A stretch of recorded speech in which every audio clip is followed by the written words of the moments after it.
Eh bien, le bonjour à tous et à toutes. Aujourd'hui, on se retrouve pour une conférence. N'hésitez pas à rester jusqu'à la fin. Une conférence qui sera diffusée par RTK, la radio privée nesquatienne. Cette conférence va donc porter sur, disons, les grands enjeux micronationaux ainsi que euh, l'entièreté des liens micronationaux de la Nesquatie. On va passer voir un peu tous ces liens et on va en donner notre avis. Alors si je dis on, donc évidemment il y a moi, Basto Komic, président de la Nesquatie, mais il y a également le leader suprême de la République populaire, je crois, démocratique de Koryo, Monsieur Kim Dong-dae. Bonjour. Effectivement. Bonjour. Donc voilà, c'est bien démocratique, hein, le nom de... République populaire démocratique. Oui, c'est ça.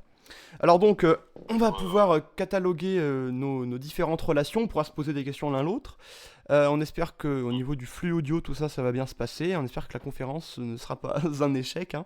Et on espère surtout que tous Non. les représentants micronationaux pourront voir cette mini-conférence pour mieux comprendre comment la Nesquatie Ouais. concevoit, et d'ailleurs Corio également concevoit le rapport intermicronational. Bon, alors on va également parler rapidos de ce qui s'est passé tout d'abord sur la Nesquatie avec des prékyriens, donc ce sont des députés mais en Esquatie, hein, c'est le nom qu'on donne.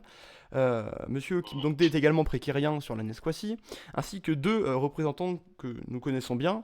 Armin tout d'abord, qui est le président de la République Horsbourgienne, ainsi que monsieur Alexander Ivanovitch, Hetman de l'Hetmanat de Val-de-Rosque. Et donc, on se posait la question de si c'était pas une bonne idée finalement d'évoquer quand même ce qui s'est passé. Bon, est-ce que, bon, subjectivement, Kim, est-ce que tu pourrais rappeler les faits peut-être? Mhm. Bah, en gros, en très gros, c'est surtout suite au fait que Massan a été destitué de Premier ministre. Enfin, du coup, je voulais savoir un peu ce qui s'était passé. Il y a eu plusieurs discussions entre nous et après, bah, c'est parti en insulte. Enfin, je veux dire plutôt du côté de Armin et après ça s'enchaîne. Après, il y a d'autres gens qui se rajoutent. Du coup, fil en aiguille, ça devient de pire en pire. Oui, c'est ça. Enfin, Alors, la oui. situation s'aggrave.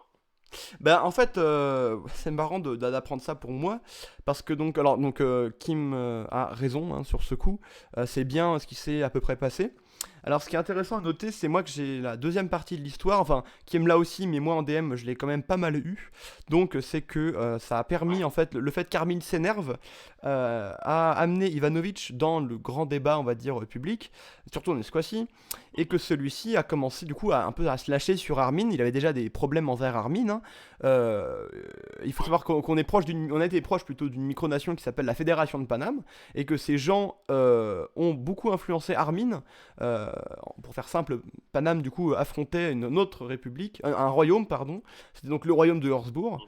et Armin en a fait partie avec un très haut grade. Et à la fin d'une guerre qu'on a tous participé, Armin a préféré du coup créer la République Horsbourgienne j'ai plus le terme, scission, en scission du royaume en fait. Mhm. Donc on a un royaume et une république. Il y a eu un petit affrontement d'ailleurs à ce sujet. Ouais. Mais le truc qui est intéressant, c'est que ben en fait Ivanovic donc du FDN, un parti d'extrême droite nesquatien, a accusé assez vite dès le début, hein, c'était pas là en septembre, c'était bien avant, on a appelé ça la première guerre de l'Alliance, c'est la guerre dont j'ai parlé. À la fin de la première guerre de l'Alliance, Ivanovic a déjà dénoncé Armin quand il a créé la République Habsbourgienne comme, vous me permettrez l'expression, hein, suceur de Paname. Donc on avait déjà des choses assez remarquablement violentes déjà à l'époque. Il faut savoir qu'on a des problèmes de modération sur le serveur nesquatien, donc on a eu des petits problèmes là-dessus. Mais on s'en est pour l'instant bien sorti. Enfin, mes souvenirs, ça s'est plutôt bien passé le mois d'août, etc. Voilà. Je sais pas ce que si tu veux dire d'autres trucs dans le thème ou pas. Bah, pour revenir sur le fait que euh, Herzog est très influencé par Paname, enfin, je veux dire, pas juste dans l'idée de leur président, mais aussi dans comment est fait le serveur. Enfin, je veux dire, Paname, par exemple, ils ont un serveur Discord, et ils ont plein d'autres serveurs où là, c'est fait que pour le RP. Et, et la République d'Herzog a fait exactement la même chose pour Mm. les régions, tout ça, comme Paname. Enfin, il n'y a pas qu'une influence pour le président, mais aussi pour tout le pays. Oui, et on pense au fait que le système panamien s'est beaucoup exporté. Je pense à déjà nos méthodes Mm. de RP. On a dû s'adapter au RP panamien et du coup au RP hersbourgien. Hersbourgeois, moi, enfin, pour moi je dis hersbourgeois en parlant du royaume, hein. Oui, Et voilà. Et bien on s'est ouais, adapté au ouais. système hersbourgeois et c'est assez marrant parce qu'on l'a toujours un peu gardé. Donc ça a permis à certains, je pense à Benedetti qui est un membre du serveur, qui est par membre du parti du FLN à Mm. droite, qui a créé sa chaîne SAR de TV il y a pas longtemps et qui est accusé aussi par Ivanovic d'être une copie conforme de la. Enfin, c'était le même pattern que les télévisions panamiennes en fait. On l'accuse de ça. Mais si je, peux- si je peux me permettre, je suis, enfin, c'est vraiment comme si on regardait une télé panamienne en Escotie. C'est Enfin, il y ça. a les mêmes pubs où on se fout de la gueule d'une personne en particulier ou juste, Mm. voilà, Et enfin, finalement, d'autres choses. voilà, et finalement, Ivanovic est un grand accusateur effectivement de beaucoup de monde, mais il est vrai qu'on est quand même face à comment. On n'est pas face à une panamisation de la Nesquacie, je pense pas non plus, mais on a beaucoup d'influences panamiennes Non, qui enfin, sont importées. Ivanovic m'a dit en privé ce matin par exemple que Benedetti était sur le serveur panamien, était plus actif là-bas qu'en Esquacie, ça ce sera encore à vérifier. Euh, effectivement. ah oui. Non, mais enfin, moi, j'ai toujours des gens qui sont à Paname et on le voit beaucoup parler sur Paname. Il est même passé à la télé sur Paname Ah oui. pour, Voilà. Donc bon, ça c'est un peu le côté Armin. Mais donc Ivanovic, quand il s'en est mêlé donc à cette affaire début septembre, ça a vraiment créé une crise politique en Esquacie. Je pense qu'on peut le dire. D'ailleurs, il y a un article Wikipédia qui est dédié à ça, puisque justement on avait affaire à. Enfin, on va pas se le cacher, Ivanovic est resté quand même très violent depuis en gros le 3 septembre.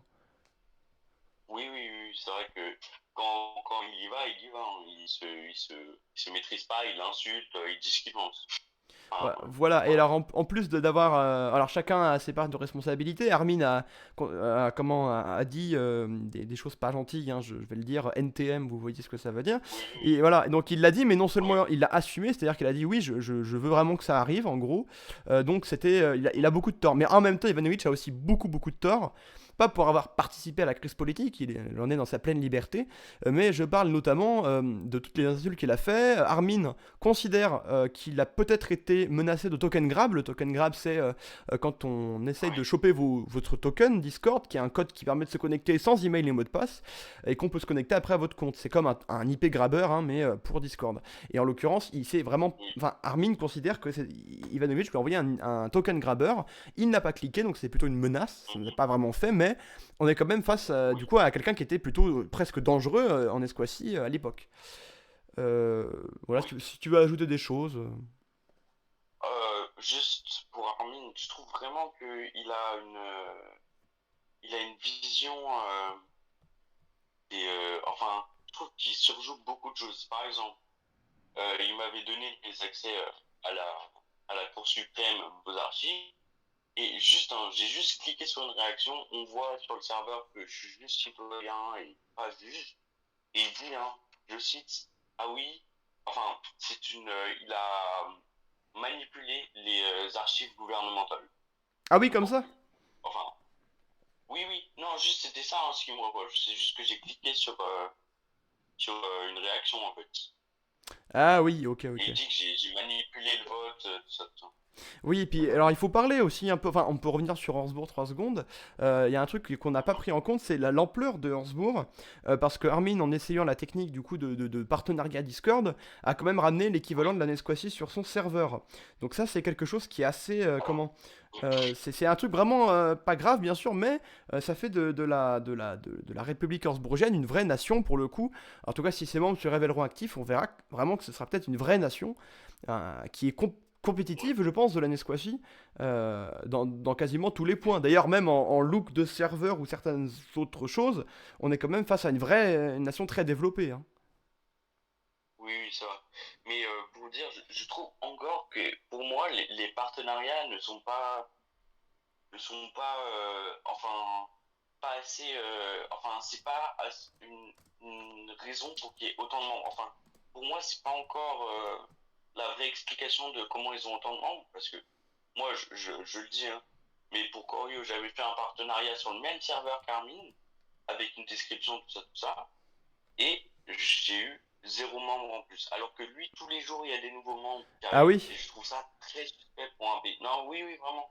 J'ai même fait des partenariats sur d'autres Et oui, serveurs et ça. or, on a remarqué que c'était pas. J'étais instable. Oui, mais ils viennent pas de Paname, on le sait parce que ce sont des membres. Hmm. Paname, par exemple, le membre, je peux vous le dire, hein, pour tous les micronationalistes qui regardent la vidéo, un Panamien, typiquement un compte panamien, un double compte en général, c'est par exemple s'ils mettent sur le serveur panamien, si c'est un garde dans Minecraft, ça va être crochet Minecraft. Le nom du mec, c'est un mec en général, il y a un nom tout à fait lambda, un peu américain, anglophone on va dire, et c'est un double compte Oui, puisqu'il a une PDP qui est entièrement Minecraft. Et c'est en général du coup une PDP oui, voilà. d'un garde Minecraftien, donc pourtant ce genre de comptes qui sont très vite cramés, qui sont généralement créés 2 ou 3 jours Ouais, avant ouais, ouais. de rejoindre le serveur, vers le jour même, et ben eux pourtant c'est pas ce genre de compte qu'on a, enfin, c'est des vrais comptes, il y en a qui sont créés en 2018, j'ai vu en 2015, enfin voilà des vrais comptes officiels, lambda en fait, mais on ne sait pas d'où ils Ouais. sortent. Alors on sait que le royaume de Herzbourg était à cinquantaine de membres, même pas, il y a 123 membres aujourd'hui, mais il y a eu une histoire d'achat de membres fait par LK, Loïc Ier, le roi du royaume de Herzbourg. Mais par contre, là, il faut se le dire, c'est peut-être la même chose après tout pour la République Herzbourgienne qui n'avait que même pas une trentaine de membres à la base. Ah,